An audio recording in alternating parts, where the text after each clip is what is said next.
Welcome, ladies and gentlemen. And in St. Lucia, from October the 31st till November, well, from what I understand, the 2nd, there was a multi-stakeholder dialogue on gender equality and stakeholder development. And we are joined by 3 of the participants of that event there that was held in collaboration with UN Women Caribbean, as well as the EU-UN Spotlight Initiative and the Parliament of Saint Lucia. Ladies, welcome.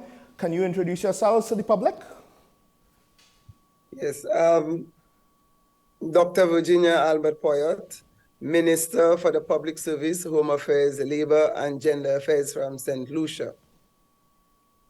I participated in this session and it was a very informative session. We had representatives from 17 countries in this discussion, and it was a very rich discussion where members of Parliament, civil society, members of the Senate actually shared their experiences across the region on how we can combat the scourge of violence against women and girls. And there we were able to share experiences, and we saw the various strategies that different countries employ in dealing with the issue. I think at the end of the exercise, everybody left enriched in that we got some new strategies on how to deal with the problem. In addition to that, we had a session dealing with caucus among women parliamentarians so that we can advance the issues that impact women tremendously at the national and regional level. And the reports from the countries that have women's caucus in parliament is very encouraging, very strategic, and it should map the way forward for us to articulate the issues that impact women throughout the region. I am Lisa Jawahir, Senator Lisa Jawahir of St. Lucia. I'm also the Vice President of ParlAmericas for Gender Equality. My portfolio surrounds our Caribbean islands. It was very important for ParlAmericas to bring us together to have these discussions. And the discussion on sustainable development and gender equality, none can exist without the other. I know UN Women has put out the statistics that to have gender equality allows for an increase in economic activity in a country. And this is what we are here to do. We are here to collaborate, we are here to partner, and we are here to learn from each other. So over the last 3 days, today being the last day, where we had a caucus of Caribbean women come together to speak about the caucuses and how they can initiate and enact legislation that support women in politics, that support equality among women, bridging the pay gap, for example. And so our representation here today is really to support the efforts of coming together and learning from each other. We had partners from St. Vincent, we had partners all the way down to from Trinidad, Guyana, and the 17 countries that Minister Poyotte mentioned, who shared with us some of their experiences, some of their challenges.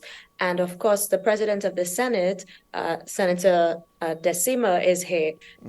Giving us that insight on Grenada, who's had their women's caucus for over a decade. And St. Lucia has taken we've made significant strides in getting there. We have a recently formed caucus of female parliamentarians, past parliamentarians and present. And of course, we look forward to the work to come. Dr. Williams? Thank you. My name is Dessima Williams. I come from Grenada, and I'm the president of the Senate in Grenada. It's a great delight to be here in St. Lucia, our sister OECS country, to host, as they did, the representatives from the 17 countries, including all the ones that you said, Lisa, but also, of course, including St. Martin and Suriname. We in the English-speaking Caribbean don't often have a chance to meet, so it was a great service provided by UN Women and ParlAmericas. I'm also a vice president of ParlAmericas, and it shows how important it is for our region to have organizations that have the vision and the capacity to bring us together. The work, and so we thank them. The work that we did over the last 3 days is intended to further the goal of the whole society, that is to become more and more resilient, more and more productive, more and more sustainable. And one of the dangers to that is violence against women and girls in particular, but violence against all people, domestic violence as a category. And what we heard was very disturbing. The rate is about 46% of women in the Caribbean report that they have had some encounter with domestic violence or sexual violence, violence against them because of their women. So that was very disturbing, but that's not what stayed with us. What stayed with me, and I think with so many of the women, we were maybe 60 or 70 of us, is the response that we are making to it, that is making for greater resilience among those who have been engaged in that violation of their rights, as well as the people who are doing the work. So whether they are, the majority of us, of course, who are parliamentarians, but we also had researchers and civil society representatives, academians, and so on, academicians. And I think everyone is finding that it is uplifting and progressing, that we are in fact making some progress. This was clearly stated today in the caucus of women parliamentarians, to the extent that we could see how women's leadership initiate legislation, dialogue, and recognition to help recognition of other women and other politicians, to make sure that we take action. And I think that has inspired and empowered us as we return to our respective island countries. Well, the first thing I want to ask is just on what you touched on there, violence against women. In the Caribbean, the English-speaking Caribbean, some of these statistics, they're very unfortunate, to say the least, that some nations in the Caribbean, the rate of violence against women or other sorts of abuse against women are quite high. Some of our nations are near the top of the list on rate. So I do have to ask, what is the sense of the reason for this? Could it just be an anomaly coming out of the pandemic when everybody was locked up? Or was it something that, you know, technically existed before and maybe it's just more exposed now? And do we need to either just shine more light on it, or do our nations need to take a little bit of a hard look at ourselves with regards to our culture and what we view as cultural norms, and maybe say, okay, we might have to make some changes here if we want to really put an end to some of this violence against those who can't protect themselves? I think one of the fundamental issues that we discuss is the issue of education, and we need to go back to the drawing board and to socialize the next generation in looking at how do they resolve conflict in a more amicable manner.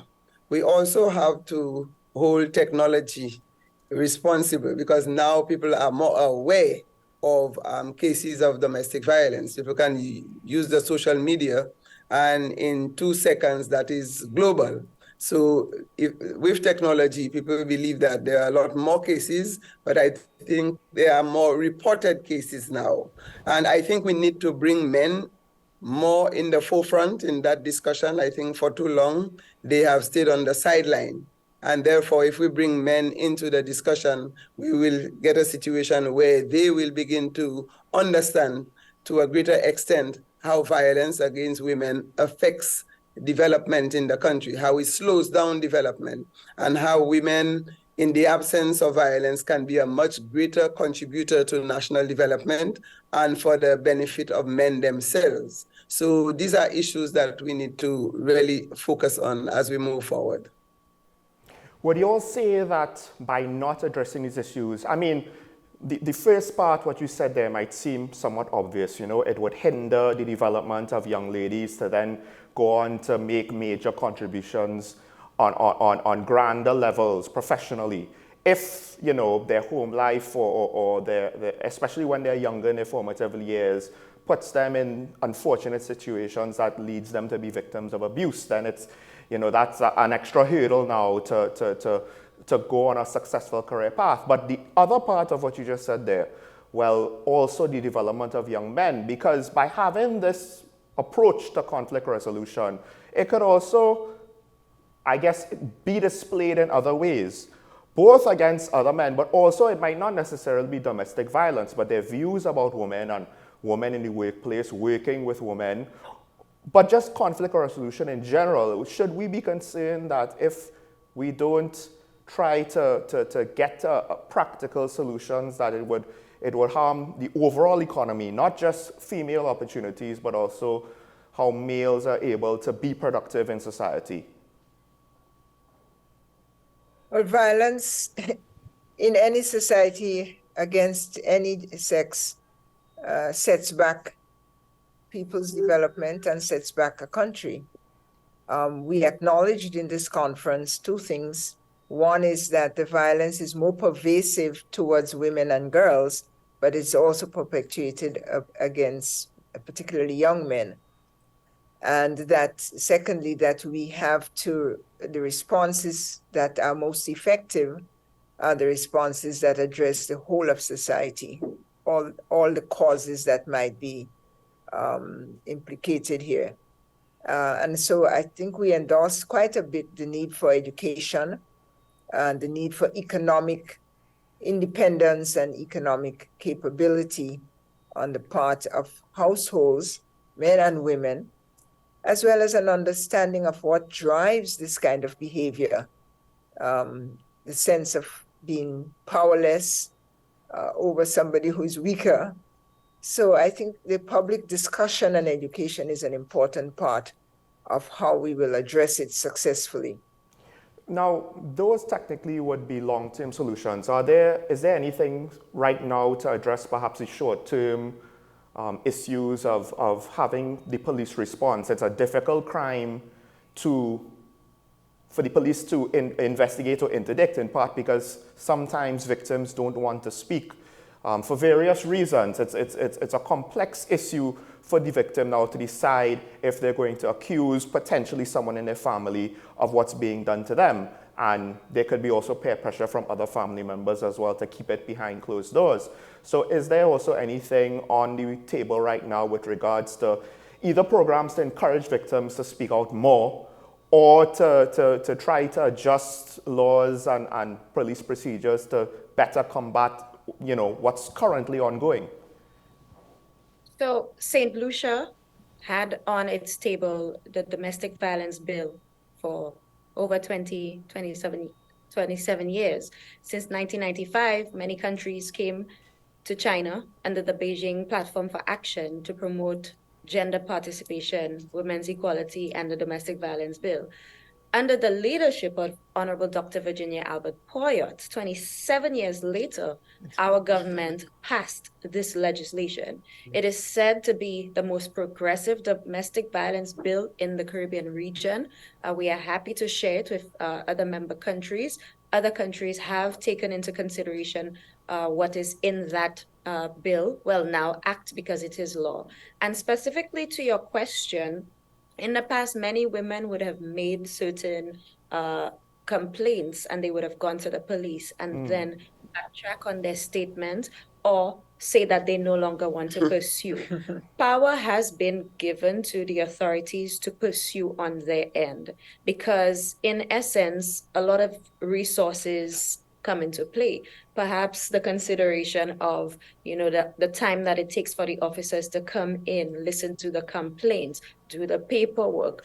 And we want to ensure that perpetrators of domestic violence do not continue to walk through our communities and there are no repercussions for their actions. So this bill, this law is so progressive that it even provides offers some power to the police to continue to pursue that action.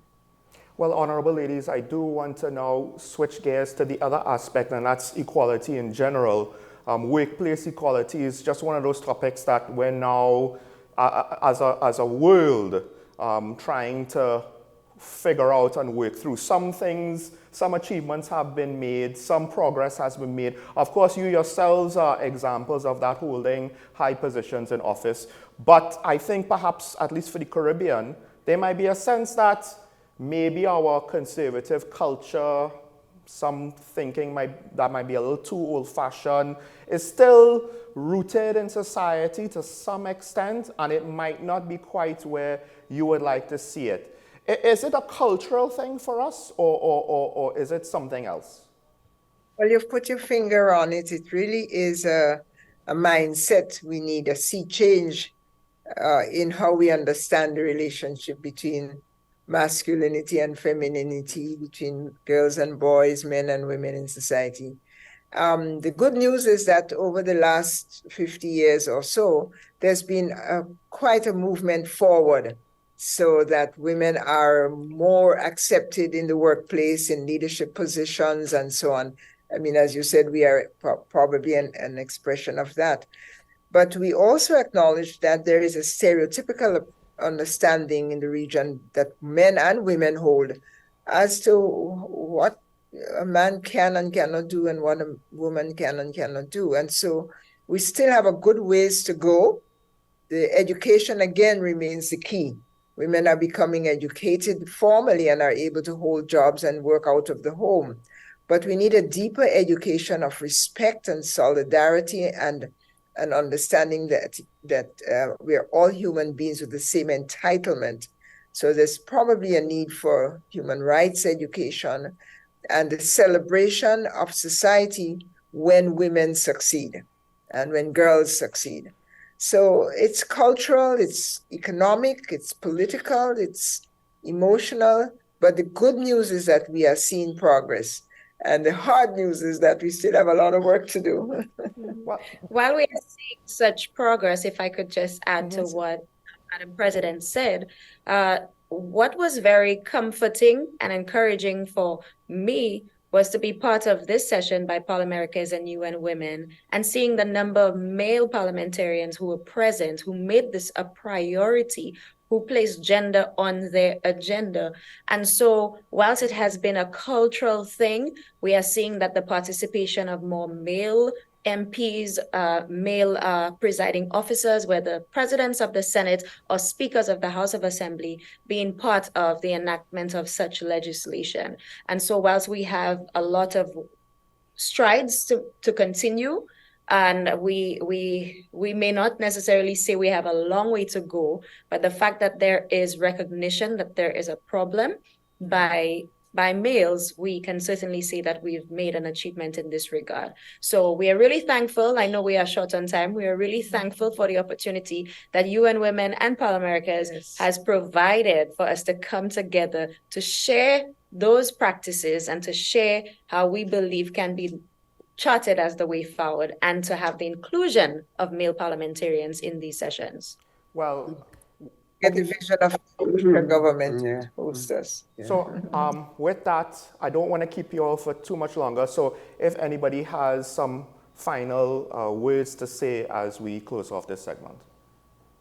Well, I want to add that while we look at all the issues on gender equality, violence against women, domestic violence, unless we tackle the preventative measures, unless we tackle the issue from the root cause, we are not going to see much in terms of results. And a lot of us are familiar with what our education system is like in the Caribbean. And our education system is geared more towards certification, but not developing life skills in terms of how people relate to each other. And we have to go back to the drawing board to review the curriculum in our schools throughout the Caribbean and help our young children retrain the teachers that we have in the education system, because they are trained to teach the old way in terms of succeeding to get certification, but not learning how to live in a peaceful environment with each other. And therefore, that clarion call will go out for governments and ministers of education to have a serious look at our education system so that we can get a better generation in time to come. Well, I could definitely agree with that. There's so much, at least here in Sweet TNT, that I believe education overhaul is needed, and very much I understand where it is you're coming from with the need to try to get our systems, the mindset of our young people in so many ways with the amount of challenges now that is facing them. It's a whole new world in 2023 and beyond. But honorable ladies, I'd like to thank you all for taking so much of your time. I know you all basically just finished the last session, so thank you very much for coming on to speak to me, and best of luck in the future and on your continued work for gender equality in the Caribbean.